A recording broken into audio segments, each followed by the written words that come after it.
Hello बच्चों, कैसे हो आप सब लोग। स्वागत है आपका इस वीडियो के अंदर जिसमें हमने एक नया चैप्टर स्टार्ट किया था, न्यू इकोनॉमिक पॉलिसी 1991। उसका आज पार्ट 4 है। हमने part 3, part 2 and part 1 cover कर लिया था। अगर आपने वो पार्ट नहीं देखा है तो जल्दी से डिस्क्रिप्शन में जाओ, मैंने प्लेलिस्ट का लिंक अटैच कर दिया है, जाके पार्ट 3, पार्ट 2 एंड पार्ट 1 देख के आओ, जिसमें हमने लिबरलाइजेशन को पूरा समझ लिया था और हमने ये देख लिया था कि हमने न्यू इकोनॉमिक पॉलिसी को अपनाने की हमको क्या नीड आ गई, वो हमने उन पार्ट्स में कवर कर लिया था।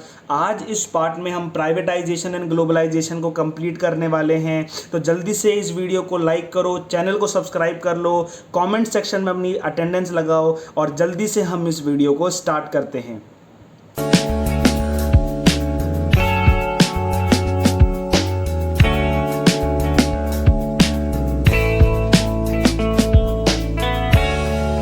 तो बच्चों, आज इस वीडियो में हम प्राइवेटाइजेशन एंड ग्लोबलाइजेशन के बारे में पढ़ने वाले हैं। ठीक है, पहली वीडियो में हमने लिबरलाइजेशन को हमने पूरी तरीके से कंप्लीट कर लिया है। ठीक है ना। अगर आपने पार्ट्स नहीं देखे हैं जाके देख के आओ, बहुत हेल्पफुल वीडियोस आपके रहेंगी। साथ ही साथ एमसीक्यू अगर आप अटेंड नहीं कर रहे हो तो जाओ, सबसे पहले एमसीक्यूज़ को अटेंड करो, क्योंकि मैं जो यहाँ पढ़ाता हूँ वही एमसीक्यूज़ में आपसे पूछता हूँ। ठीक है बच्चों, तो हमने लिबरलाइजेशन कंप्लीट कर लिया था। आज हम प्राइवेटाइजेशन एंड ग्लोबलाइजेशन पढ़ने वाले हैं। तो जल्दी से देखते हैं प्राइवेटाइजेशन होता क्या है। प्राइवेटाइजेशन मतलब प्राइवेट सेक्टर को क्या कर देना, इन्वॉल्वमेंट दे देना।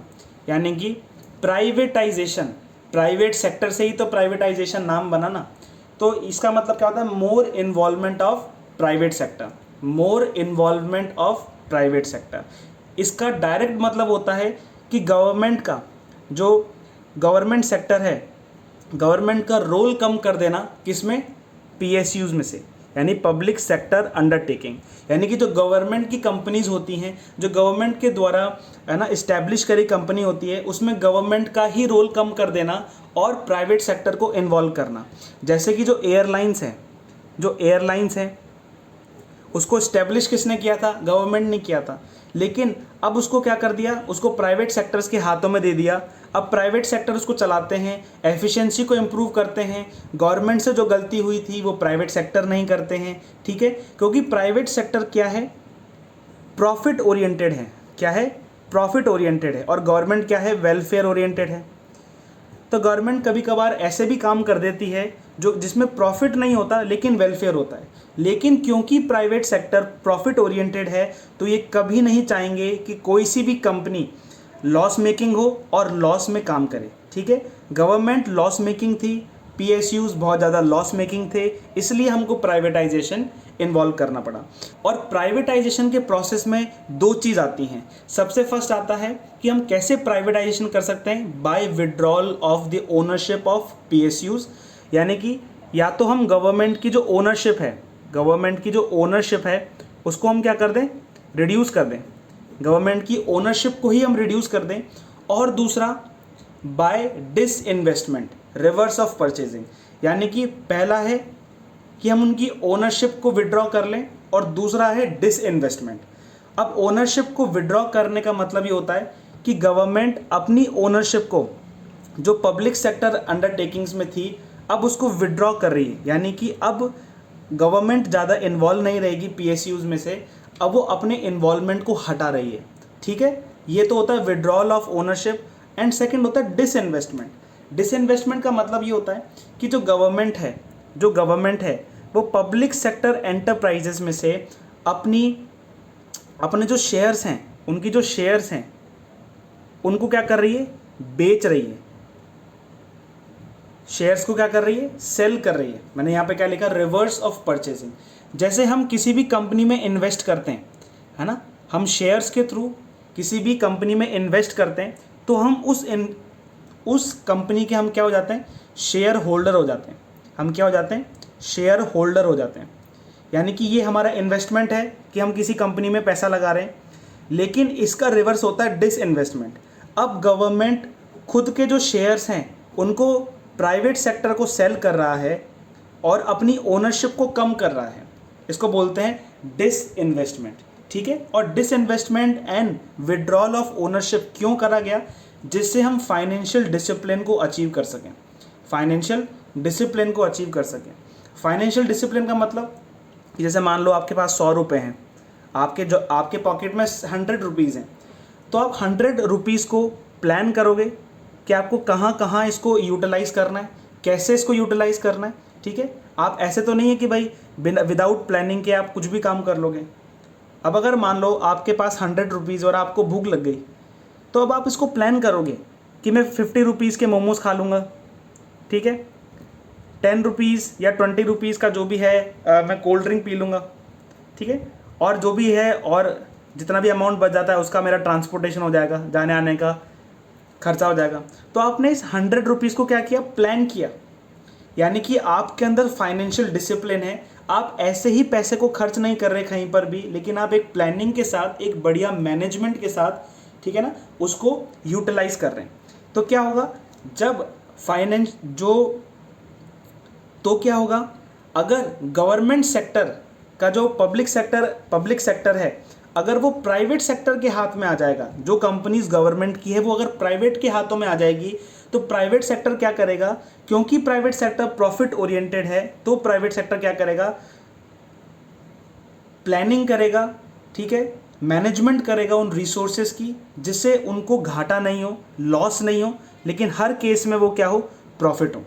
तो क्यों प्राइवेटाइजेशन करा गया? क्योंकि गवर्नमेंट बहुत ज़्यादा लॉस मेकिंग थी, गवर्नमेंट का जो सेक्टर्स थे वो लॉस मेकिंग थे, इनएफिशिएंसी शो कर रहे थे, तो प्राइवेट सेक्टर को इंक्लूड करना पड़ा, प्राइवेट माइंड्स को इंक्लूड करना पड़ा, जिससे क्या हो? फाइनेंशियल डिसिप्लिन आए, मॉडर्नाइजेशन आए, ठीक है। क्योंकि गवर्नमेंट वही ट्रेडिशनल तरीक़ों से सारा काम कर रही थी, ट्रेडिशनली सारे काम को कर रही थी, तो हमको क्या करना पड़ा? प्राइवेट सेक्टर को इंक्लूड करना पड़ा, जिससे मॉडर्नाइजेशन इंक्रीज हो, एनहेंस हो। और आप सोचो अगर फाइनेंशियल डिसिप्लिन होगा तो एफिशिएंसी भी तो बढ़ेगी, ठीक है। हम कम कॉस्ट पे ज़्यादा काम कर पाएंगे, ठीक है, काम को सही कर पाएंगे और ज़्यादा कॉस्ट नहीं लगेगी, तो क्या होगा? हम एफिशिएंट हो जाएंगे काम करने में, कि रिसोर्स का यूटिलाइजेशन कम हो रहा है ना, रिसोर्स का तो फुलर यूटिलाइजेशन हो रहा है, लेकिन वेस्ट नहीं हो रहा है, ठीक है ना, कोई सा भी रिसोर्सेज वेस्ट नहीं हो रहा है, ठीक है। और इकोनॉमिक्स में हम यही पढ़ते हैं कि जो रिसोर्सेज हैं वो क्या हैं? स्कैर्स रिसोर्सेज हैं, तो उसका बेस्ट यूटिलाइजेशन करना बहुत ज़रूरी है। इसलिए हमने प्राइवेट सेक्टर के हाथ में ये सारी चीज़ें दी, ठीक है। अब देखो प्राइवेट सेक्टर परचेज करेगी गवर्नमेंट सेक्टर की ओनरशिप को, तो क्या होगा? पैसा आएगा, गवर्नमेंट के पास पैसा आएगा, ठीक है। अब जैसे मान के चलो इस यहाँ पे देखो, मैं यहाँ पे एक बॉक्स बना देता हूँ आपको समझाने के लिए। अब मानो गवर्नमेंट, हमने पढ़ रखा है कि गवर्नमेंट के एक्सपेंडिचर बहुत ज़्यादा थे और जो रेवेन्यू था ना वो कम था, तो अब क्या करा गवर्नमेंट ने प्राइवेटाइजेशन लेकर आया, ठीक है ना। ये जो न्यू इकोनॉमिक पॉलिसी है, जो उसके 3 पिलर्स है ना, सबसे पहले लिबरलाइजेशन जो हमने पढ़ लिया, सेकेंड है प्राइवेटाइजेशन। अब गवर्नमेंट ने क्या किया? डिसइन्वेस्टमेंट किया। गवर्नमेंट ने क्या किया? डिसइन्वेस्टमेंट किया।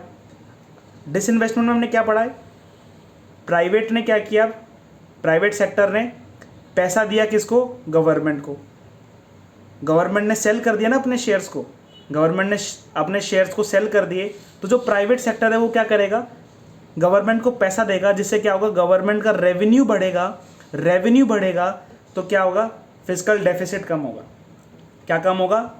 फिस्कल डेफिसिट कम होगा।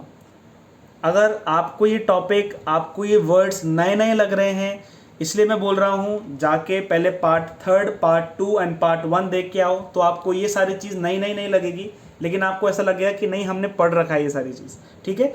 जिससे फिस्कल डेफिसिट यानी कि जो बोरोइंग्स है वो हमारी कम होगी, ठीक है। बोरोइंग कम होगी तो हम अच्छी तरीके से काम कर पाएंगे ना, हमारे पास फाइनेंशियल बर्डन नहीं होगा कि हमको पैसा चुकाना है किसी का, ठीक है। और प्राइवेटाइजेशन में एक चीज़ आप याद रखो, प्राइवेटाइजेशन में ये चीज़ याद रखो कि 1966 में गवर्नमेंट ने कुछ इंडस्ट्रीज़ को अवार्ड दिया है ना, उनको टाइटल दिया, जैसे महारत्ना, नवरत्ना एंड मिनी रत्ना, ठीक है। इंडस्ट्रीज याद कर लो, महारत्ना में 11 हैं, नवरत्ना में 13 हैं और मिनी रत्ना में 73 है।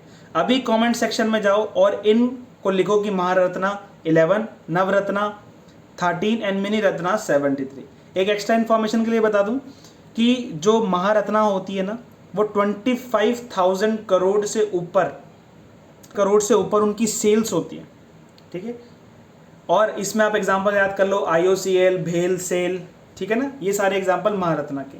दो एग्जांपल सबके याद कर लो, दो एग्जांपल्स सबके याद कर लो, ठीक है ना। ये चीज़ नहीं पूछेगा आपके एग्जाम में, लेकिन हो सकता है कि महारत्ना के 2 एग्जाम्पल पूछ ले, नवरत्ना के 2 एग्जाम्पल पूछ ले, या मिनी रत्ना के 2 एग्जाम्पल पूछ ले, ठीक है। तो आप ये याद रखो कितने इंडस्ट्रीज इनके अंदर थी, और इनके 2 नाम याद कर लो, आपके बुक में मेंशन होंगे, ठीक है बच्चों। अब प्राइवेटाइजेशन से फ़ायदा क्या हुआ कि अब जो प्राइवेट इंडस्ट्रीज़ हैं वो रिजर्व्ड कैटेगरी में एंटर कर सकती हैं, ठीक है। लेकिन अभी भी कुछ रिजर्व्ड इंडस्ट्रीज़ थी, जैसे कि रिजर्व्ड कैटेगरीज थी, जैसे कि मान लो ड्रग्स हो गया, ठीक है, डिफेंस हो गया। इसमें सिर्फ गवर्नमेंट काम करती है, इसमें किसी को दूसरे को अलाउ नहीं है काम करना, ठीक है। हमारा सेकंड टॉपिक आ जाता है ग्लोबलाइजेशन। अब ग्लोबलाइजेशन का मतलब क्या होता है, सबसे पहले मीनिंग को हम देखते हैं ना, जिससे हम एक बेस बना पाए और उस टॉपिक को हम ढंग से समझ पाए।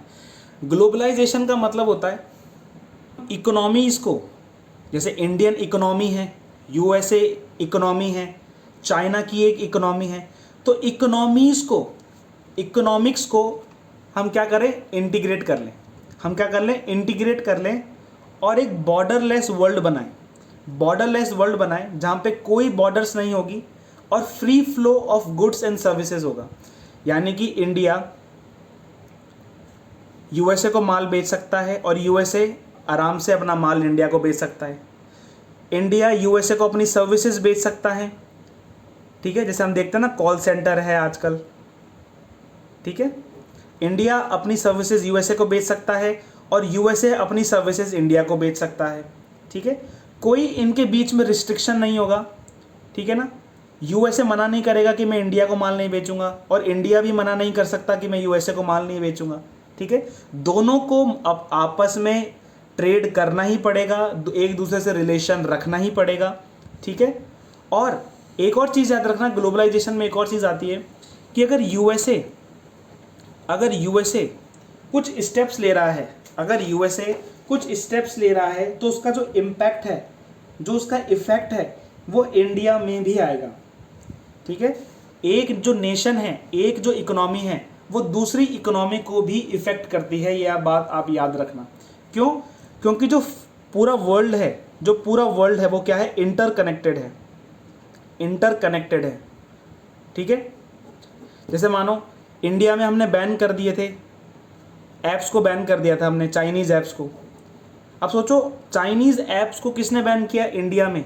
लेकिन जो चाइनीज़ ऐप्स की डिमांड है वो पूरे चाइना में भी कम हो गई। कैसे कम हो गई? क्योंकि जो मेजर डिमांड थी वो इंडिया से तो आती है। मानो चाइना मान लो एक चाइना का ऐप है, अब उसकी सबसे ज़्यादा जो डिमांड है 50% डिमांड मान लो इंडिया से आती है। अब इंडिया ने क्या कर दिया, बैन कर दिया, तो उसकी 50% डिमांड ही ख़त्म हो गई ना। तो यानी कि इंडिया का डिसीजन किसको इम्पैक्ट कर दिया, चाइना को इम्पैक्ट कर दिया, ठीक है। तो जो इकोनॉमीज़ हैं वो इंटर रिलेटेड हैं। अब मानो यूक्रेन का वॉर है, रशिया यूक्रेन का जो वॉर है, उसमें क्या हो रहा है, क्या इंडिया इफेक्ट नहीं हो रहा? इंडिया भी इफेक्ट हो रहा है। इजराइल गाजा का जो वॉर है उसमें कौन इफेक्ट, इंडिया भी इफेक्ट हो रहा है। डायरेक्टली हो रहा है या इनडायरेक्टली हो रहा है, लेकिन इफेक्ट तो हो रहा है, ठीक है बच्चों। ये याद रखना, integration of economies and creating borderless world with free flow of goods and services. एक और चीज़ याद कर लो कि लिबरलाइजेशन और प्राइवेटाइजेशन को जोड़ेंगे ना तो ग्लोबलाइजेशन आ जाएगा, ठीक है। लिबरलाइजेशन एंड प्राइवेटाइजेशन को जोड़ेंगे तो क्या हो जाएगा, ग्लोबलाइजेशन आ जाएगा। अब हमने फ्रीडम दे दी इंडस्ट्रीज को काम करने के लिए और प्राइवेटाइजेशन हो गया, यानी कि FII भी हो गई, FDI भी हो गया, ठीक है। और प्राइवेटाइजेशन से क्या हुआ, अब इंडस्ट्रीज़ को क्या हुआ, इंडस्ट्रीज़ को बूस्ट मिला। तो इंडस्ट्री सिर्फ इंडिया में तो नहीं रहेगी, बाहर भी जाएगी, तो क्या हो गया, ग्लोबलाइजेशन आ गया, ठीक है बच्चों। अब स्टेप्स देख लेते हैं, ज़्यादा हार्ड एंड फास्ट स्टेप नहीं है, बहुत ईजी है, जो मैंने समझाया वही है। फॉरेन इन्वेस्टमेंट की ओनरशिप बढ़ा दिया। पहले क्या होता था, फॉरेन जो इन्वेस्टमेंट था, बाहर के लोग जो इन्वेस्ट कर रहे हैं ना इंडिया में आके, वो कुछ % तक इन्वेस्ट कर सकते थे पहले, लेकिन अब क्या हो गया, उनकी ओनरशिप को इंक्रीज़ कर दिया गया। क्वांटिटेटिव टैक्स को हटा दिया, 2001 अप्रैल से क्वांटिटेटिव टैक्सेस को हटा दिया, इंपोर्ट ड्यूटीज़ कम कर दी, टैरिफ्स को कम कर दिया।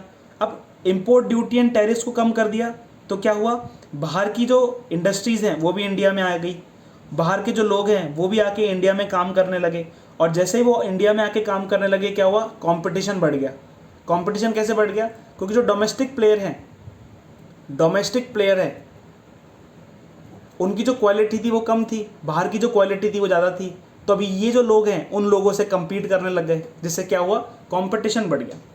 सेज एरिया यानी स्पेशल इकोनॉमिक जोन्स इस्टेब्लिश हुए, जहाँ पे जो गवर्नमेंट है सब्सिडीज़ देती है कि अगर आपकी अगर इंडस्ट्री उस स्पेशल इकोनॉमिक जोन में होगी तो गवर्नमेंट आपको सब्सिडी देगी, है ना, कुछ टैक्स हॉलीडेज देगी, कुछ फ़ायदा आपका गवर्नमेंट कराएगी। ठीक है। फिफ्थ है, इस चीज़ को याद रखना, हो सकता है ना, इस चीज़ को याद रखना है, partial convertibility of Indian rupees, यानी कि some amount can be converted but large amount required approvals.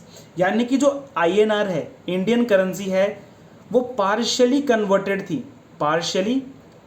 थी, यानी कि कुछ अमाउंट तो कन्वर्ट करा जा सकता था, लेकिन अगर लार्जर अमाउंट है ना इंडियन रुपीज़ का, तो उसको कन्वर्ट करने के लिए क्या होता था, हमको गवर्नमेंट जरूरत पड़ती थी। ठीक है। तो आज हमने प्राइवेटाइजेशन के बारे में पढ़ा एंड ग्लोबलाइजेशन के बारे में पढ़ा। बच्चों मिलते हैं हम नेक्स्ट वीडियो के अंदर एक नेक्स्ट पार्ट के साथ, एक नेक्स्ट कॉन्सेप्ट के साथ, जिसमें हम हो सकता है हम WTO के बारे में पढ़े या फिर हम वर्ल्ड ट्रेड ऑर्गेनाइजेशन आउटसोर्सिंग इसके बारे में पढ़ेंगे। ठीक है बच्चों, मिलते हैं नेक्स्ट वीडियो में। इस चैनल को आप सब्सक्राइब कर लो, MCQ सीरीज को रेगुलर बेसिस पे अटेंड करो, कमेंट सेक्शन में जाके लिखो कि आपको ये वीडियो कैसी लगी, अपने दोस्तों तक ये वीडियो को शेयर करो। मिलते हैं नेक्स्ट वीडियो में। Till then keep learning. Good bye बच्चों, थैंक यू।